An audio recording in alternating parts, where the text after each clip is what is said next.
The Honda Pioneer 700-4 Deluxe. Today we're going over the top 10 things I hate about this machine. All right, so we're gonna go in order of things that least bother me to the things that are most bothersome at this point. So let's get in here and I'll set down my cup of coffee.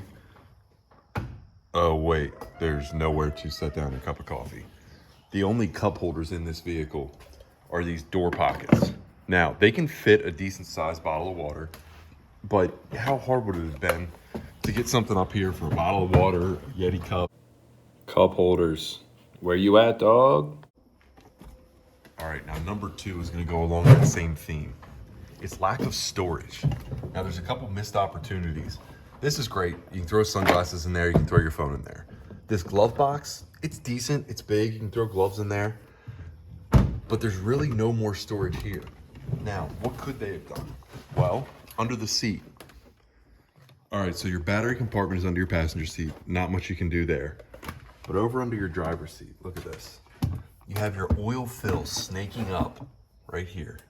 Why couldn't you move that over to the corner, over to this side, have a nice deep well in all this open space? So what could you throw in there? Gloves, toe straps, ratchet straps, shackles, tools, a hammer, a knife, a machete, I don't know. It's just wasted space. It shouldn't be there. They should have put in a bin. Now, this is kind of this isn't a fair criticism because I love the seat design. But once those seats are up, you have zero storage in the back. It's like a third row SUV. Once you use that third row, you have this. What could you put there? I don't know. I guess you could put a machete and a really short shovel. You could use the footwell if you didn't have passengers in here. But again, once the seats are deployed, there's really not much you can do here.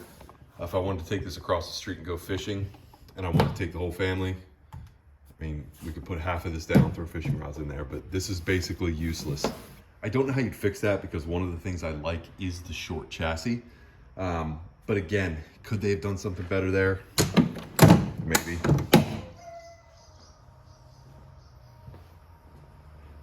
All right, guys. Number 3 is going to be the Squeaks and Rattles. I'll try to throw in a clip either after this or over top of it if I can figure out how to edit it. But you're getting squeaks and rattles. It sounds like a bird chirping at all speeds. My guess is it's something that could be isolated down. I can probably put a piece of rubber somewhere, but it's just.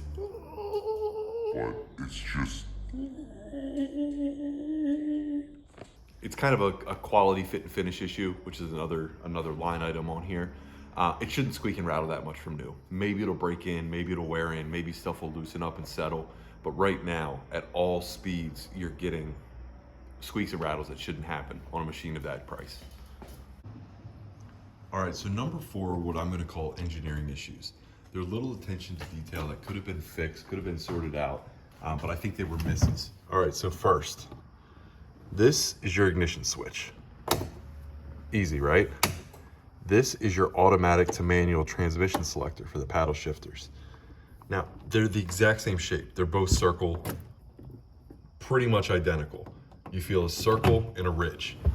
Not a big issue, but when you're sitting here, okay, and you go to turn off your machine or turn on your machine, your hand is going to the exact same spot. Now, this has a dongle on it, but if you're not used to the machine or somebody else is driving it that's not in it a lot, same motion, same throw. Why not fix it? Why not move it up here or make this a flip switch or a lever? They're so close together, identical function. Another engineering issue. There's a couple in the back seat. Again, I don't know how to fix it, but that's not my job. So when you open this up, your rear seat compartment, your rear passenger compartment is mainly going to be for little kids. First of all, another thing, the handles are not intuitive. Anytime somebody new has gotten in this, I've had to open the door for them. Your rear handle is right here. Now, my 3-year-old son, he can reach up and grab it. He knows where it's at. You get used to it. But it's not intuitive. It's like when you're in somebody's car and you're stuck in because you don't know how to open the door. It's up under this ledge, you have to lift up. Same thing here. If you're looking in, how do I open this door? How do I open this door? You feel down.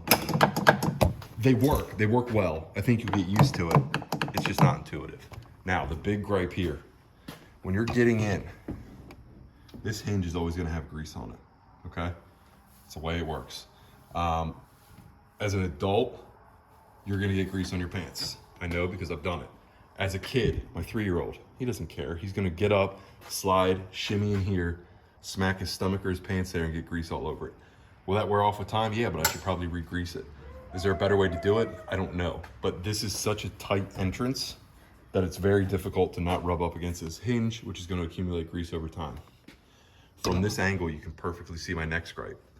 See that gap right there? Guess what that's over? I'll show you in a second. It's right over the rear tire. If you're going through mud in this thing, it flings up mud onto your passenger's leg. You can see a little splatter right here, and I've cleaned it and washed it so it's not as bad.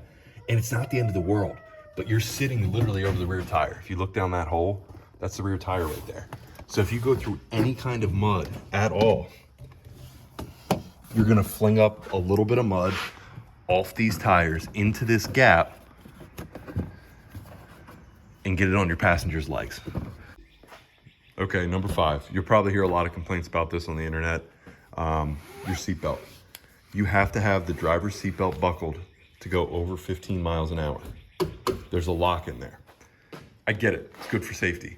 And when I read people complaining about it online, I was like, it's not really a big deal. You're making a mountain out of a molehill. There's a couple places on the farm where we ride where we have to open and close gates behind us. Getting in and out of the vehicle within 10 seconds, 15 seconds, I don't know. But what you're dealing with is, I gotta throw my seatbelt on. And then the machine, I don't know how you would fix it, but it's a real hard stutter. It feels like it's sputtering and misfiring until you buckle your seatbelt. The other thing, I ride with my kids on my lap a lot of times. They'll also say, oh, Dad, can I ride in the back? Oh, Dad, can I ride up front? Or we'll get out and we'll pick berries, or we'll get out and see the cows or something, right?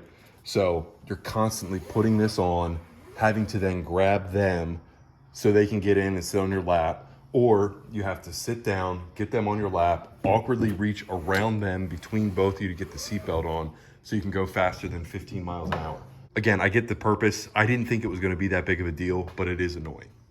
This is another one I didn't think I would care about. I read about it. There's no turf mode here. And I said, oh, okay, who cares?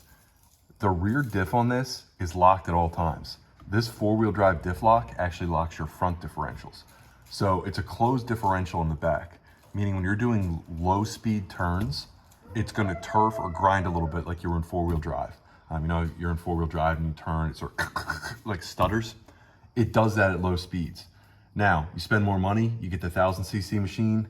I think there's a little switch or a little option that says turf mode where it opens up the rear differential and makes tighter turns. But it is something I didn't expect to care about. Not the end of the world, but when you're going low speed backing up or low speed turning on a driveway, it sort of stutters a little bit because that rear differential is locked in. All right, that brings us to number 7. It's fit and finish in a couple different spaces. Now, this is not a luxury machine, but there's things that I think I would have improved upon if I were the engineer. If I would have spent a few more bucks in these places, I think it would have made an overall better quality machine. First is this seat material. It's a pretty light, somewhat tacky vinyl. Now, when I got it, there is, see that? That bothers me, man. That was a scuff that came brand new. And I didn't realize it when I was going over it at the dealer because there were 1,000 other things to do. I just wanted to get out of there. But again, when it was being put together, the seat scuffed. Based on just the feel of this, I don't know that it's gonna last 10 years. And it really bothers me when there's a chunk or a tear in the seat. You see the yellow foam sticking through. That starts to oxidize. It looks awful. So right now, seats are great. I hope they stay great. I'll do my best to take care of them, put protectant on them, but I'm not real comfortable or confident with the seat material. This kitten, I call him Harrison Cobbler. He's a nut. What are you doing, buddy? All right, so another fit and finish thing. Right here, and then we got that rooster. It's a farm, okay? So right here, it's cheap. The plastic is cheap. Like this should sit flush. These latches are cheap. They're just, I feel like I could pick this up, drop it on the concrete floor and chip something off. But this is flimsy. Well, actually, when we were riding home from the dealer, it was a 2.5 hour ride. I forget, but we were going fast. It was on the interstate, so I was driving. I was like, man, is that thing gonna rip off, blow off? Oh, here's another thing. Look at the storage you could put there. We're going back to storage. What number was that on my list? Storage was number 2.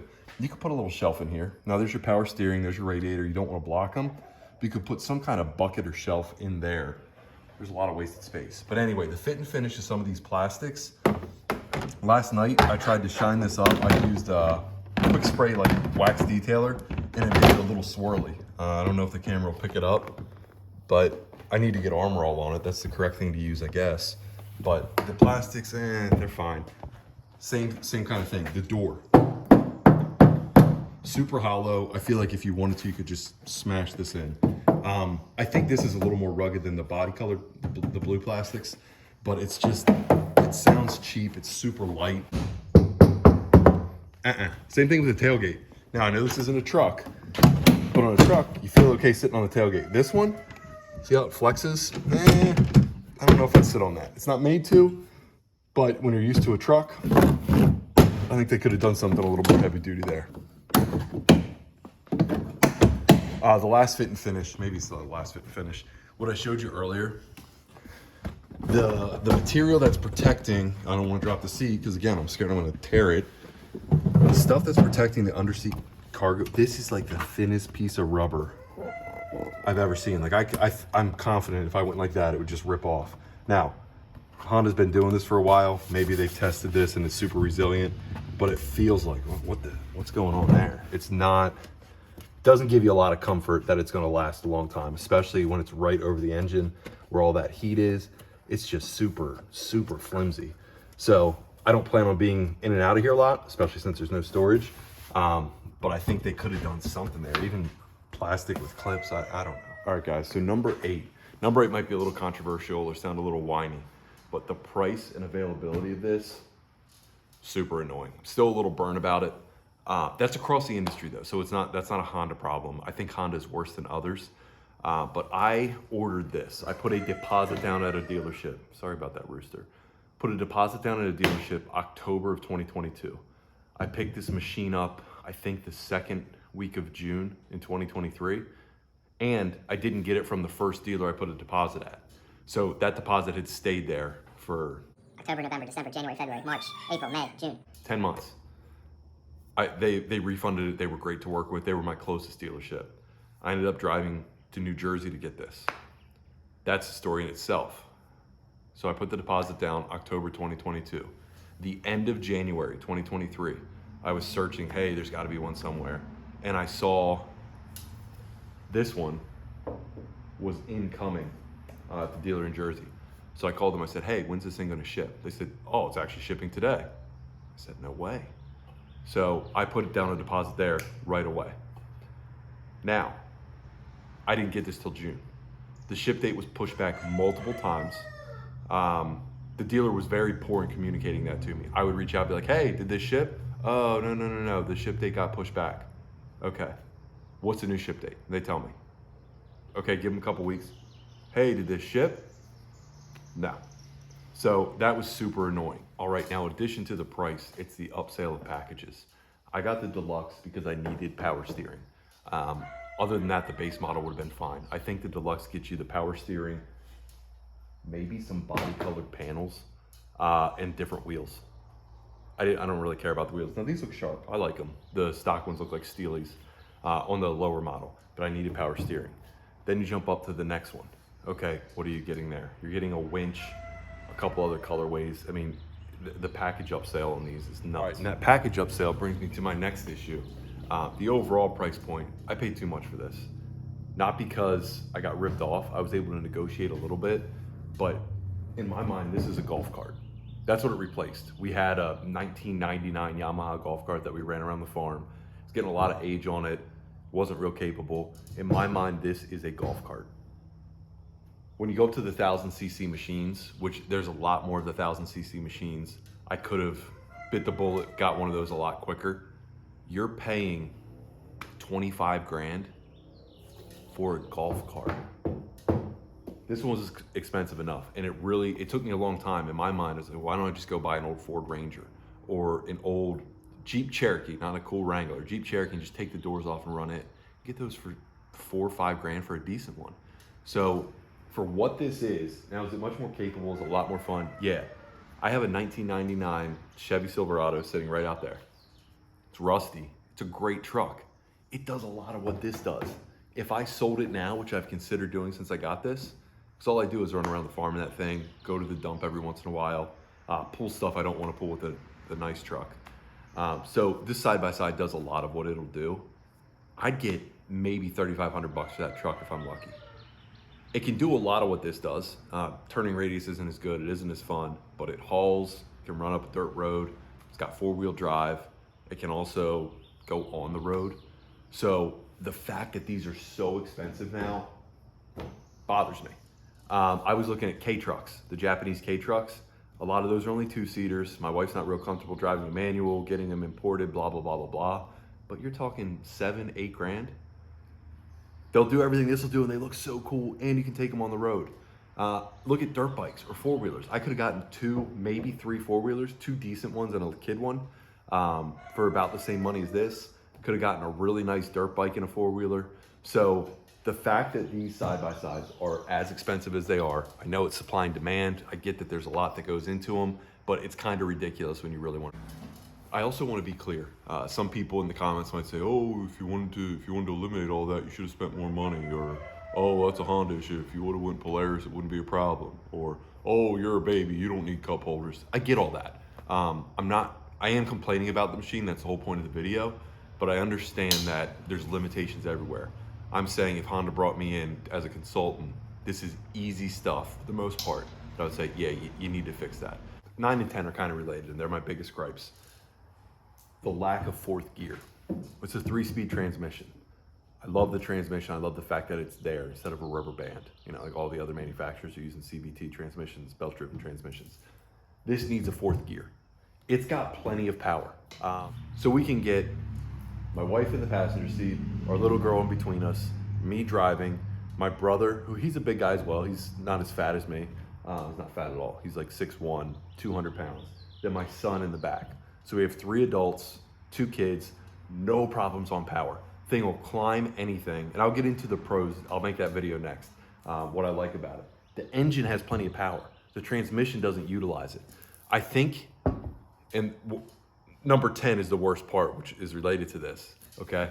But you shift into 3rd gear maybe at around 20 to 25 miles an hour. You have a lot left. If you put another gear in this thing, it would run such a lower RPM. You'd be able to get a higher top speed. I know it's not a racing machine. And speed-wise, it does 95% of what I need. But if you really want to get after it or pin somebody to the seat, the power's there, the gearing isn't. You're running, by the time you get over 30, 35 miles an hour, you're running high RPM. All it needs to do is shift one more time. The shifts to 3rd are awful. Sometimes it shifts at 4,500 RPMs, maybe 4,300. Sometimes it gets up to 6,000, 5,800, somewhere in that range. And it's not like, well, yeah, if you floor it, it's going to take longer to shift. You could be going 20, 25 miles an hour and be like, okay, it's ready to shift. And it'll just keep whining. And sometimes you'll blip the throttle just to get the thing to shift because it's so annoying. It sounds like it's searching. It can't figure it out. There's no rhyme or reason. You'll be going and say, okay, it needs a shift, needs a shift, needs a shift. Just light on the accelerator and it will not go from 2nd to 3rd. Drives me nuts. I still love the transmission. I'm glad it's there, but I want it to be smoother and it needs a 4th gear. So that's number 9 and 10. It's an awesome machine. Could it be made better? Always. Nobody's gonna get it perfect. If Honda wants to consult with me and pay me a lot of money, I'll find some other things to nitpick. All right, thanks for watching.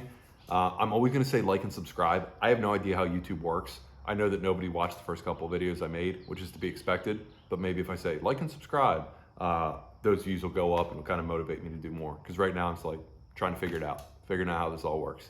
If you have any comments, any questions about this machine, look, when I was searching for a 2023, there was nothing out there, content-wise. There was, I think his name's Arizona Kid, that did some videos on the Pioneer that were helpful. But this is also the redesign. 2023, they added new things. They added a tilt steering wheel. I thought I was gonna love that. I never need it, but it's awesome that it's there. So if you have any questions on the 2023 redesign, or you're looking at a Polaris 570 versus this one, I've done all the research. I had 9 months to do research, 10 months to do research. So feel free to ask in the comments and I'll do my best to get back to you. Hope you have a great day. Thanks for watching.